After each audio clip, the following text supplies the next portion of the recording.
Bienvenue à toutes et à tous en ce début de semaine dans votre édition régionale. Et en ce 14 octobre, Octobre Rose se poursuit.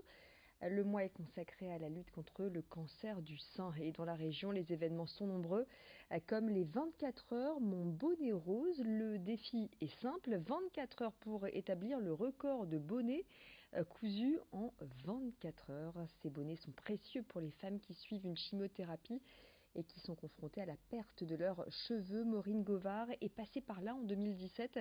Aujourd'hui, elle se mobilise pour rendre ces bonnets accessibles au plus grand nombre de femmes. Retour sur ce défi, couture 24 heures de Mon bonnet rose. Reportage signé Géry Jouot de Fer.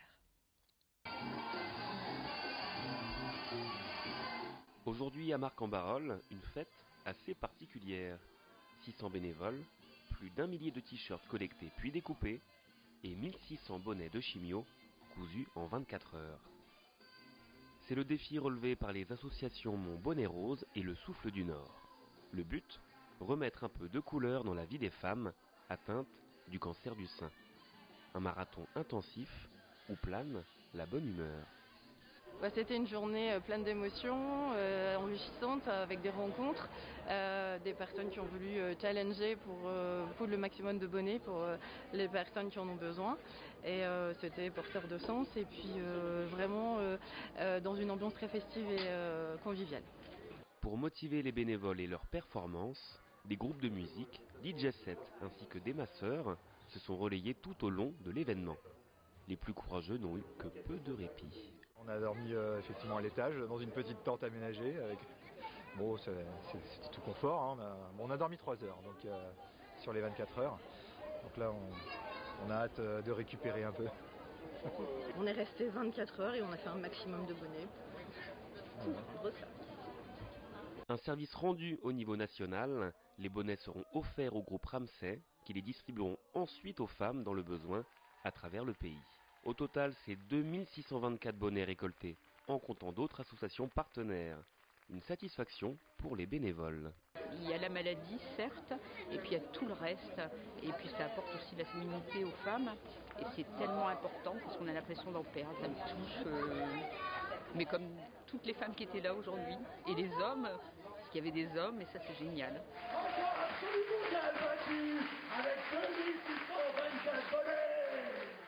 L'annonce est lancée, rendez-vous l'année prochaine pour tenter de battre ce nouveau record.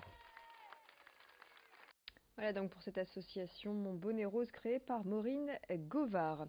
La campagne de vaccination contre la grippe est lancée pour la première fois cette année.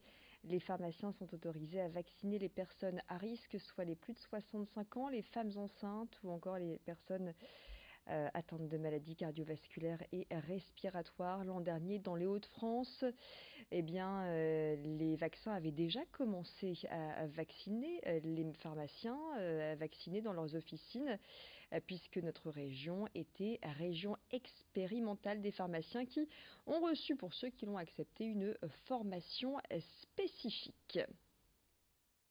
Allez, dans le reste de l'actualité, tradition à présent, partons à Comines où tous les ans c'est la fête de la louche. Au programme, défilé d'orchestre, troubadour, majorette, jet de hareng et jet surtout de louche.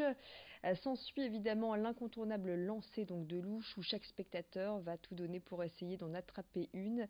La fête a débuté ce week-end et s'est poursuivie aujourd'hui. Nous y étions en reportage.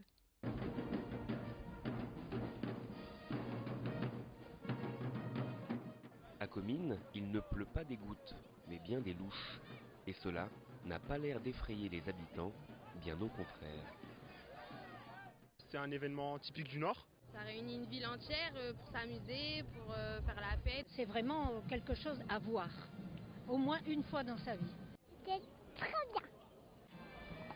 La légende dit qu'au Moyen-Âge, un seigneur s'est fait emprisonner dans une tour de son château, afin qu'on lui vole ses biens.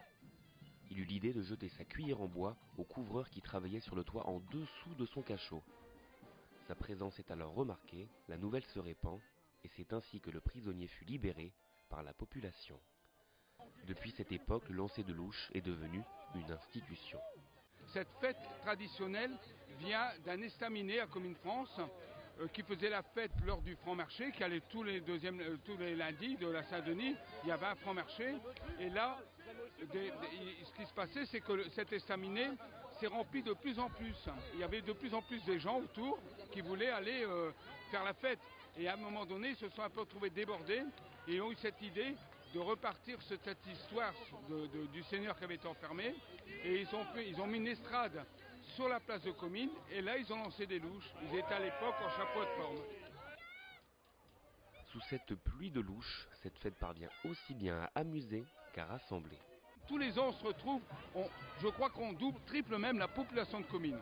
C'est la seule fête transfrontalière qui existe en Europe. On part de Comines, Belgique, pour arriver à Comines, France.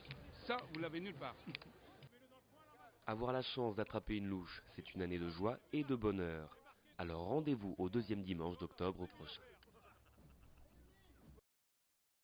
Et puis elles étaient 20 Miss à se présenter au concours de Miss Nord-Pas-de-Calais samedi à Orchy. Et celle qui décrochait la couronne, c'est Florentine Sommers, à 19 ans. Elle est originaire de Dunkerque, titulaire d'un baccalauréat accompagnement, soins et services à la personne. La jeune femme se destine à une carrière dans la protection judiciaire de la jeunesse. En attendant, elle représentera le Nord-Pas-de-Calais au concours Miss France qui aura lieu le 14 décembre à Marseille. Florentine Sommers était ce matin sur notre plateau, interrogée par Adrien Lannoy, aux côtés du délégué régional du concours Miss France. J'ai pas encore suivi trop les réseaux, mais oui, mes proches m'en parlent, me disent oh t'as vu et tout. C'est vrai, ça me fait du bien, ça me flatte un peu de voir qu'il n'y a pas que ma région qui me soutient, mais un peu toute la France. Déjà, Miss Nord-Pas-de-Calais, j'étais pas sûre de moi, c'était vraiment une surprise jusqu'à la dernière seconde. Et Miss France, je pense que ce sera pareil. Et en fait, je prends le jour au jour et je vis ma vie. Voilà, et c'est la fin de cette édition à Régional. Restez avec nous. L'information encore plus proche de chez vous, ce sera dans l'édition locale, dans le prochain quart d'heure, tout de suite la météo.